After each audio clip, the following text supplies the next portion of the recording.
My name is Anele, for those of guys that don't know. Okay. Um, Basically, I am the chairperson of Inzuzo Property Stockfell. And what we do is, as the name suggests, um, we have a few members already as it is.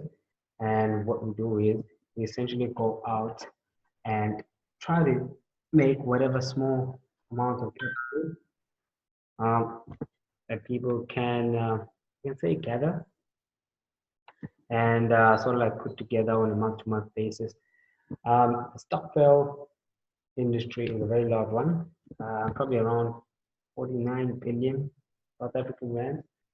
And obviously, that amount of money, most of it does not go to any sort of investment or any sort of alternative income stream. It doesn't go into create that. More so, it goes to consumables, stuff that are here today and next month they're gone.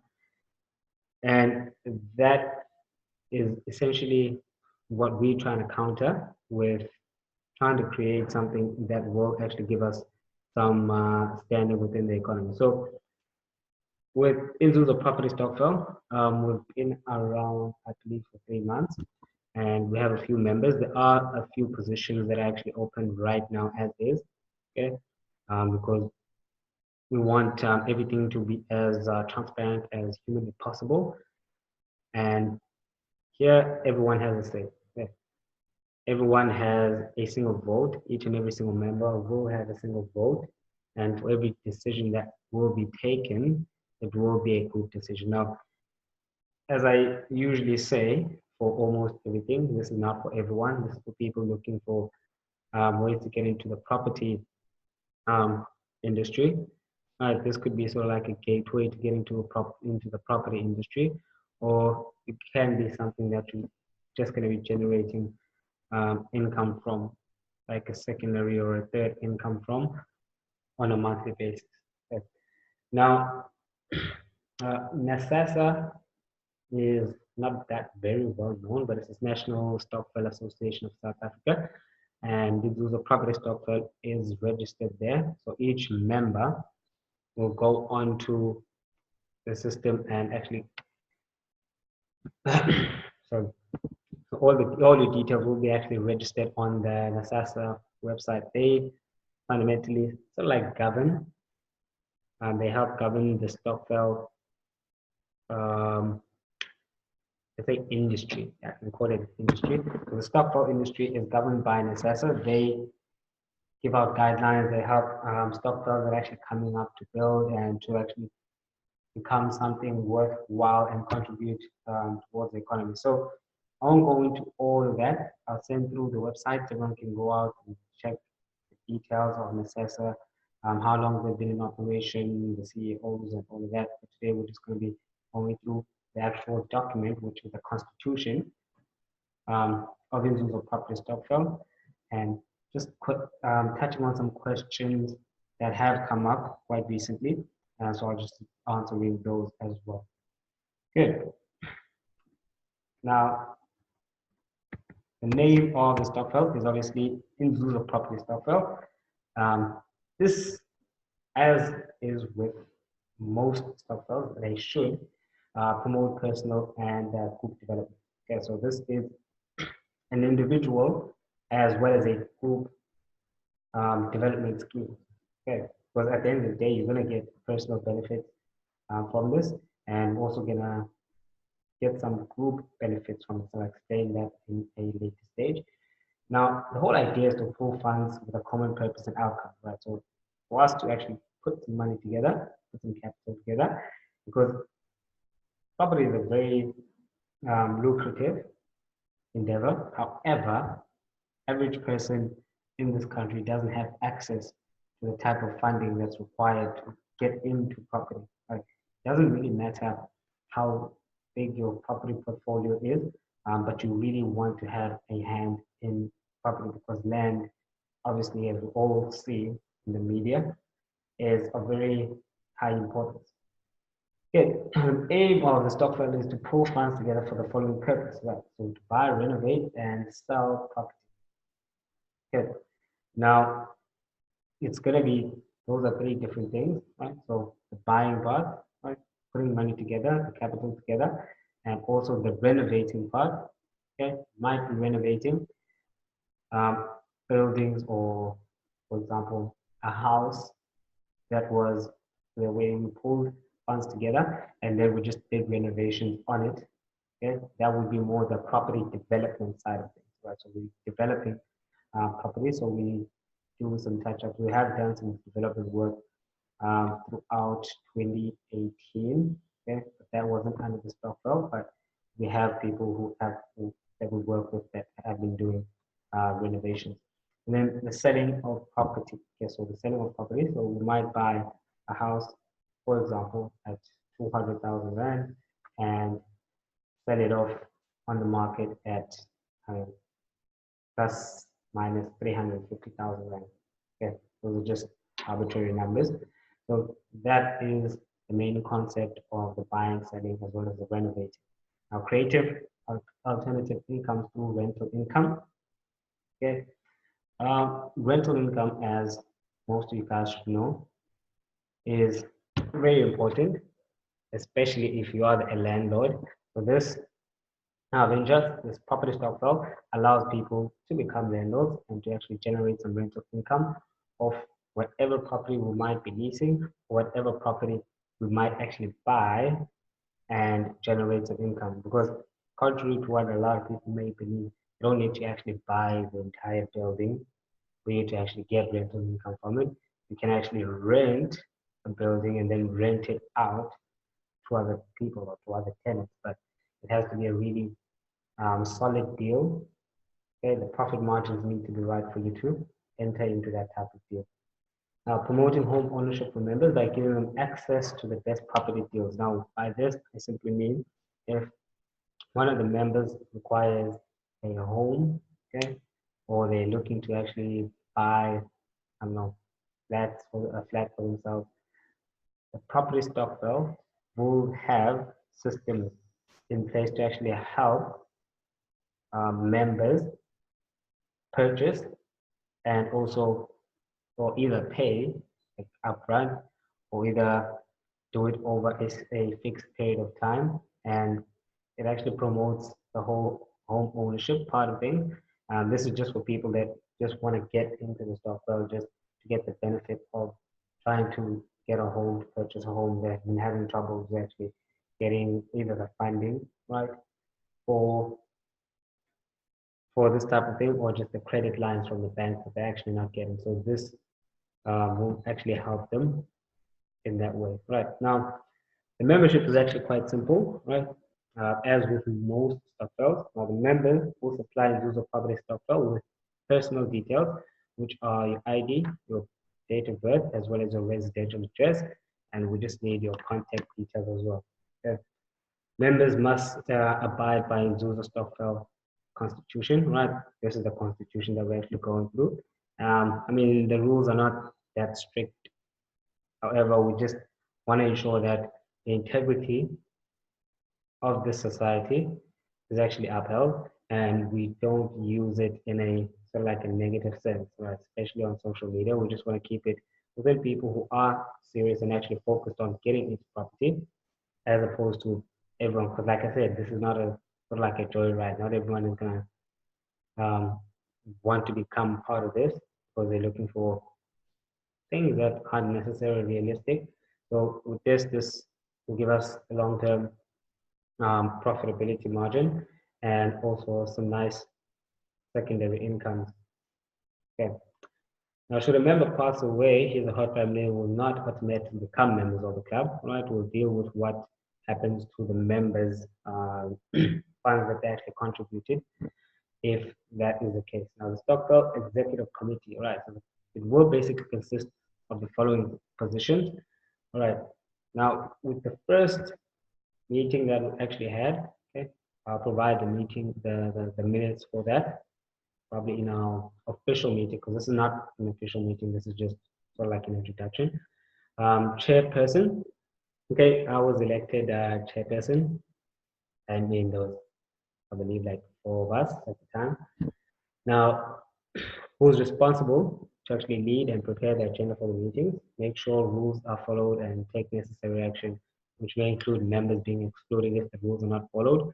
So that will also be not only an executive decision, sorry. However, it will be sort of like a society decision. We always have votes, and we also need to check if everyone is in agreement, or one or rather 2/3 of the society needs to be in agreement for a decision to actually be taken. Now, approve money withdrawal with other executive members.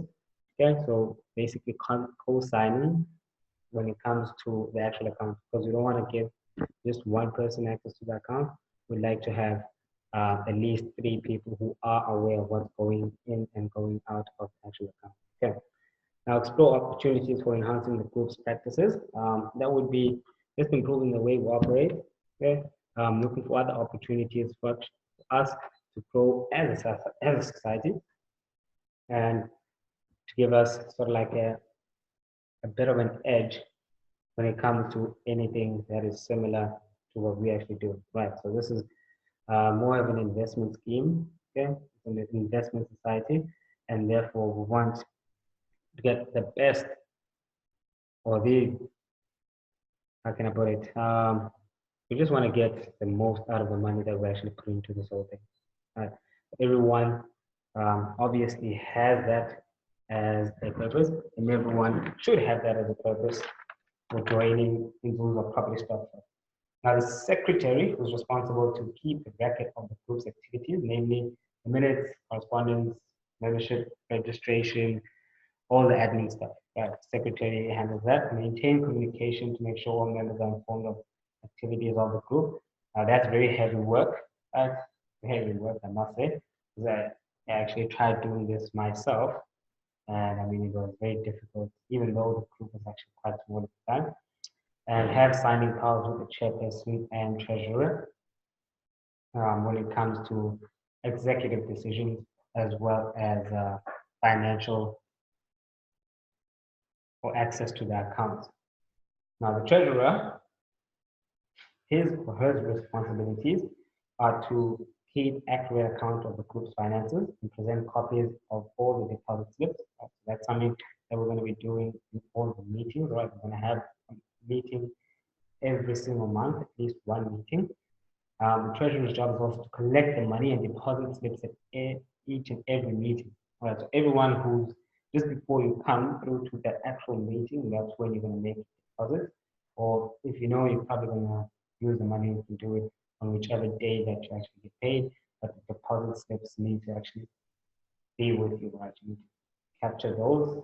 If you're not, when we're going to be conducting a meeting for that particular, let's say if you're not in the facility, right, or you're not in the area for that particular time, then you can simply scan it and just send it through, so we can keep record of that. Now, the treasurer has signing powers with the chairperson as well as the secretary. So I said there's 3 individuals.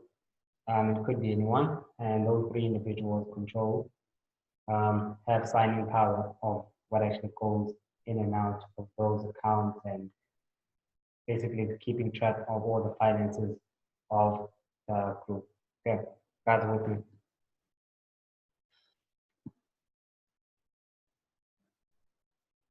Okay, hope I'm making sense. Right now, resolutions. Now, each member shall have one vote. Now, at every single meeting, if, for example, there is a decision that has to be made and the votes are cast, just basically by a show of hands, even here on using Zoom, show of hands to say, okay, I agree with this, or I agree with that. Now, a resolution can be passed by a simple majority, one more than half of the members present at the meeting. Okay, so I'll explain the difference between certain types of decisions that would actually be made. So if want to change someone, let's say the part of the leadership, let's say the treasurer, the secretary, or the chairperson, you need to have 2/3 of the actual vote.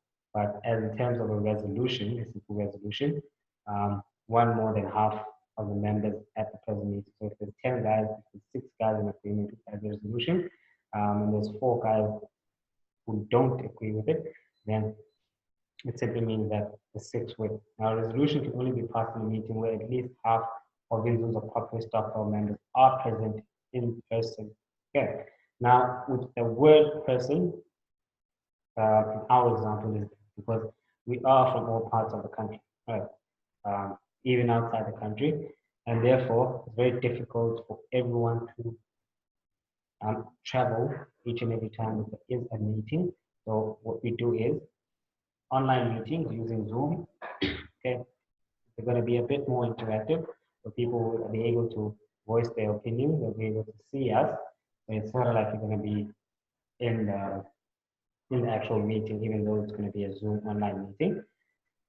Now, as I said, show of hands, unless a member requests secret ballot, which is just us voting, let's say by writing names, if you don't want the decision to be publicly made. So for example, if we wanted to remove a certain someone from the executive membership, then a secret ballot would probably be the way to go, because I mean, a lot of people believe that would cause a rift in the society, but I mean, it's just part of how things go.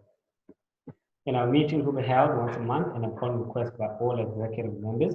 Now, if, for example, there is an emergency meeting, I mean, that is not compulsory. Okay, that meetings that are upon request not compulsory.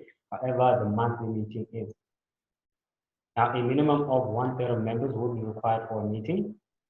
So, if, for example, we are maybe 100 members, 1/3 of that, okay, let's just say this, but 1/3 of that will be 10. Okay, so 10 members at least need to be there. Now, non-members will not be allowed to sit in an entire meeting unless invited by the executive committee. And so if, for example, you have a friend or family member who wants to get involved and wants to start up in the property industry, what you have to do is you have to consult either one of the 3 executive members, and they will then alert the other 2 executive members, and the decision will be made to allow those people to come in. But at the end of the day, we just want to allow people to come in that are on the same page as us, have the same sort of mentality, mindset, and people who are going to actually stick with something like this for the long term, because at the end of the day, it's going to be very lucrative for them. And as a society, we're actually going to grow at an incredible pace if we have like-minded people. Okay, special meetings will be called when necessary by the executive committee. I do believe that I already mentioned it. Now, the joining fee. Now, each member must pay 495 Rand as a non-refundable joining fee. Now, this is not levied by NESASA, but the actual group. So NESASA doesn't charge for that. It is the actual group for Inzuzo Property Stockpile. Now, this goes towards few things, right? Now, each and every time we actually have a meeting, funds for that venue will be covered by the stockpile, right? So drinks or whatever, that will all be covered by the stockpile, because most of the money that's going to be coming in here through to the account will be used for that. So the admin fee will be used to cover any cost that might arise from operating stockpile. Now also, when it comes to admin part of it, okay, because we don't have anyone to actually do that, we've decided to make a decision to say, okay, we need to have someone full time to handle all the necessary queries, okay, keep accurate records, because there's a lot of counting and there's a lot of stuff that we must do on a day-to-day basis to ensure that at the end of the day, everything is accurate as humanly possible, because we're going to be dealing with different contributions. So all of that needs to tally up. There's going to be people who start off at the beginning of the year. Some will come in June, and some will be contributing very different amounts. So all of that needs to add up, and all of that needs to be kept in check. So all of that will basically come from joining fees, which will then cover admin person salary. Okay, now the contribution, each member will contribute a minimum of 500 Rand per meeting. So per meeting or per month, whichever way you look at it, because it's only going to be one meeting per month. And as I said, NESASA doesn't charge a fee for that. Okay. Pretty sure if you came in early for the meeting, you're pretty familiar with who NESASA is. Okay. All right. Guys, don't have any questions. I'll just keep going until they do. But if you don't want to ask them now, you can just hold them for the end. Now, benefits. Now, member benefits will be agreed upon by members and the executive committee. As I said, this will be a group decision backed up by the executive committee. Now, benefits as well as methods of distribution may be amended from time to time. So, for example, when we get into particular deals that we actually like, right, I'll break down the deals and how the system will work, how people will get paid and all of that. However, the methods of distribution may be amended from time to time, which basically means at some particular point in time, we may come back, sit down as a committee, as a society, and say, all right, we want to make some changes in the way we actually lay out money and the way we selling off the equity, because in some deals or in some instances, we might require external finance, right? So when we require external finance for, let's say, a larger project, it will be the chairperson's responsibility to actually go out, find the financing for that, and that deal will have to be sort of like a specialized deal where either we fork out equity from the deal, right? So give away a certain percentage of equity in the deal, or there's a repayment plan that we actually have to structure with whatever institutions who's going to be backing us. But all of that stuff will be covered within the next few meetings.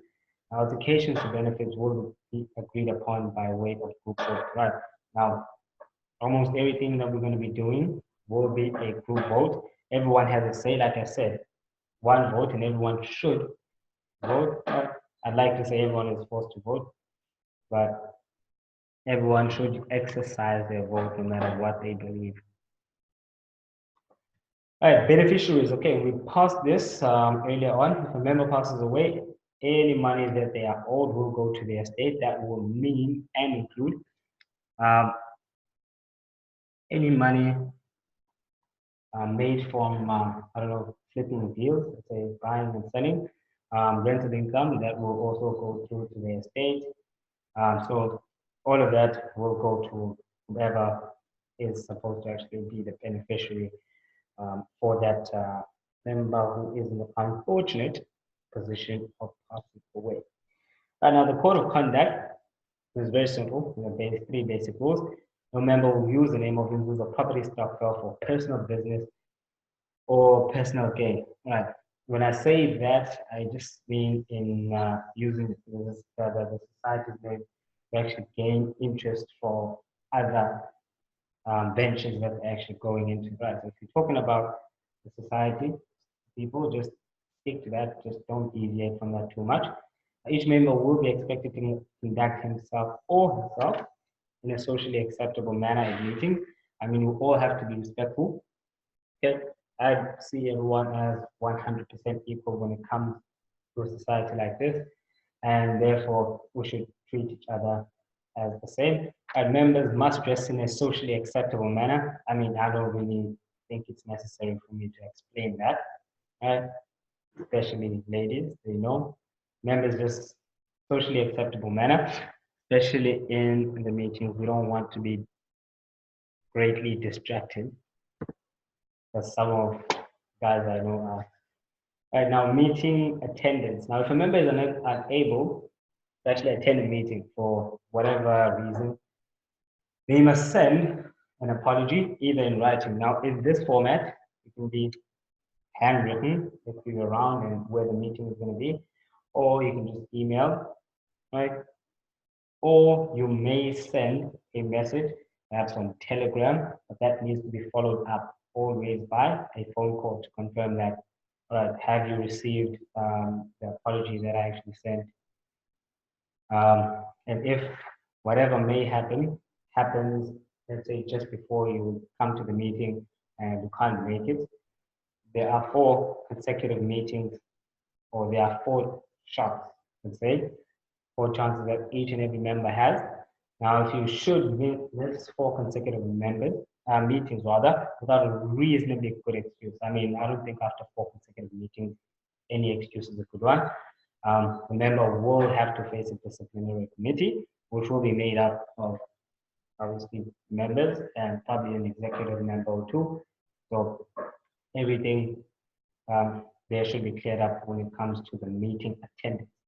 Now, the banking side of things, money in the organization must be deposited into a bank account in the name of Inzuzo Property Stockwell. Pretty straightforward. And signing power will be held by 2 persons nominated by the Stockwell. All transactions must be signed by at least 3 members of the nominated person. Okay, so I think here there's a bit of a typo. With everyone, there is going to be 3 people that sign off on each and every transaction. One of them being obviously the treasurer that we're going to be electing, and the secretary as well as obviously the chairperson. So those 3 people are going to be making ultimate signing off when it comes to whatever transactions that need to be done. Now, in the event of the Stockwell closure, let's say in the event that Inzuzo Property Stockwell closes, because also, as much as we don't like to think about that, however, it is one of those things where we just need to cover in any case. If it closes, and any extra funds and assets of the Stockwell will be shared amongst members according to each member's contribution towards the Inzuzo. Okay, so people will be members, each and every single member of the society will be given X amount according to whatever that they have contributed, and whatever equity that they have in whatever deals will obviously remain with them. So should they want to sell them off to someone else, and they can do that. If they want to keep it as rental income or whatever the case may be, then they may do that as well. Now, liability and debts will also be shared equally if the Stockwell in such debt is made by the property Stockwell. So if we decide, okay, we want to get into a certain space that require some external financing, what we do is we're going to take whatever debt that is going to be provided by the institution and put it under the property Stockwell, under Inzuzo. Okay. Now, changes of constitution. Now, the 2/3 rule. Okay, the 2/3 rule actually applies to the constitution, which is what we're actually going through right now. So, in order for there something to be changed within the constitution, let's say we want to change the transaction must be signed over by, let's say, 5 members.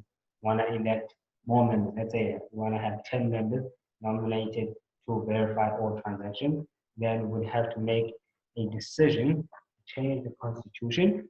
However, that is going to require at least 2/3 of all members to change the constitution. Right? So most of the people within, or most of the members should feel like this is a necessary change to make, and changes in the constitution must be announced 30 days prior to the actual meeting. So it can't be like 2 days just before the meeting, we'll just pop up and decide that we want to make changes to something, okay, to the constitution. And the last part is just the declaration. I, and full name, hereby accept the constitution of, and then the signature, and then on the date, sign off there, and then rather sign at, which is the actual location. And then you throw in your signature, as well as your full name and surname. Okay. Now, what we're going to require is for everyone to sign this document and then fax it through, okay, or just scan it and email it through rather, which will be the easiest way. And once you send that, it must also be accompanied by a proof of residence and also the ID, a copy of the ID, which will obviously have your date of birth.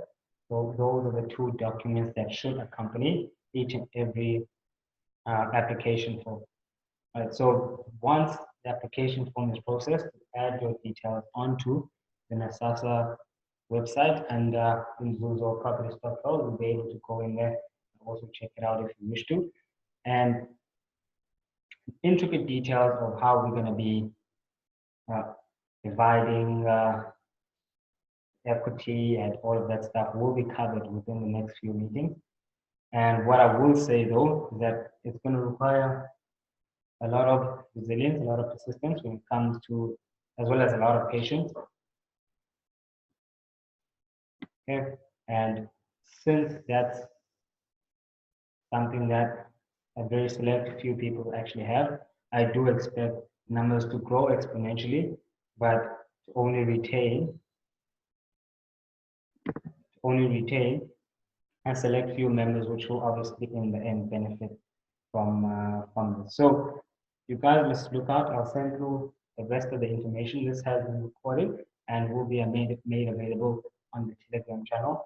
If there are people that you know are interested in actually getting into property, and what I always say is if there are any realtors, people just in the real estate industry, those are the best people for us to actually have. So if you know them and they want to get into property software like this, then you can also always invite them. People who do have any other sorts of skills, people in the technology space, to help us with advances in softwares and stuff like that. People in accounting, preferably, I'd like that to be one of the people who will be the actual treasurer. And people with, I don't know, background in admin work should be a person who's going to be the secretary of the property stock. So all of those skills, whatever skills that a person actually bears, that could be useful towards improving and actually putting Inzuzo property stock at a place where we can all enjoy some really good benefits, because property is something that's here to stay, right? And property, the earlier you actually get into it, right, the more benefit that you can draw out from it. Right? There's no use in trying to procrastinate, and a lot of people always complain about the fact that there is no funding and it's very expensive to get into property, which it is. So the solution is actually pull through funds. It doesn't matter if you get 10% of a 200,000 rand deal or 1% of a million rand deal. You know, at the end of the day, that is a percentage in equity. And as you get that and your portfolio in property actually improves, I guarantee you even financial institutions will be looking at you differently, because you do own some assets, because that's what it's all about. You have to own assets, and you also have to balance that with some cash flow, right? We have some metrics, and we have some very stable models on how we're going to do this. However, the most important thing right now is just go back, think about how much you'd be looking to actually make as an alternative rent, let's say secondary or third income, and also set aside like a proper budget and see if what we're talking about actually can fit into your budget, right? So you have to squeeze that in, because that's one way of investing that a lot of people didn't previously have, but now have, because at the end of the day, we're just using each other's powers and each other's resources to get to that ultimate goal that we all want. Right, guys. Are there any questions at this point? Any questions for me right now? Okay, I know I had a few questions in the Telegram channel, and I did answer them when the guys actually asked individually. But I'll touch on, I think, about two of them right now. We're going to be working on some sort of a website. That's not right now. Okay? At the moment, I think our biggest obstacle or our biggest project right now is just to get most guys on smoothly, because we have been going at a very slow pace. Nothing was made public. We just sort of like piloting how this whole thing would work, and it seems to be working relatively well. And so people have been asking, can you make more contributions? So in terms of the amount of money that you have to put forward, can you make more contributions? Now, there are only going to be three levels. Okay, one is the 500, which is sort of like our entry. That's the minimum amount that you can actually contribute each and every single meeting. And then secondly, we have the 1,800 Rand. Okay, and we have lastly our 3,500 Rand. So there is nothing higher than 3,500 Rand, and there is nothing lower than 500 bucks. So what's going to happen is, according to the amount of money that you actually contributed, that gets you a certain percentage higher than an average, than perhaps the person who contributed 500 if you have been contributing 3,500. You can always switch back to, I don't know, 500 or 1,800 Rand should you believe that you're not actually coping with that level. Okay. And if, for example, you have some extra income after signing up at 500 Rand, and then you wish to move up to 1,800 Rand, then that should be the case. Now, we always say keep a copy of the receipts with you at all times. Make sure that you keep those just to verify all the records, and because we're going to keep them on our side, so you should keep them on your side. But you never know what may happen, because there's a lot of stuff that can happen. So the office can burn down, losing all those documents. So you just need to keep that and keep track of the amount of money that you have actually contributed throughout a 6-month period that we usually allocate. Okay. All right. Okay, so I believe those were the questions that I got. If there are any more, we will be covering them tomorrow evening. Okay, we're going to be around at the same time, which is at 9 p.m. As I said, this was recorded, I'll upload it on YouTube and send you the link on the Telegram channel. As I said, go to bed, sleep on this, come back tomorrow. If you've got any more questions, guys, let's get them sorted. All right, feel free to post on the Telegram channel as well, any questions you might have. And let's make 2019 one of the best years, or the very best year that we actually ever had. And I see a lot of people changing not only their mindset because of opportunities like this, but definitely their legacy. Also, obviously, their pockets and their wallet, but also the legacy, which is something that Inzuzo Property Stockville will be helping people do. Because at the end of the day, you want to leave something behind worthwhile, and I do believe that inheriting property is something that a lot of our kids, grandkids, and great grandkids will be very appreciative of. Okay, guys, hope you enjoy the rest of your evening. Shall be calling it a night, and cheers.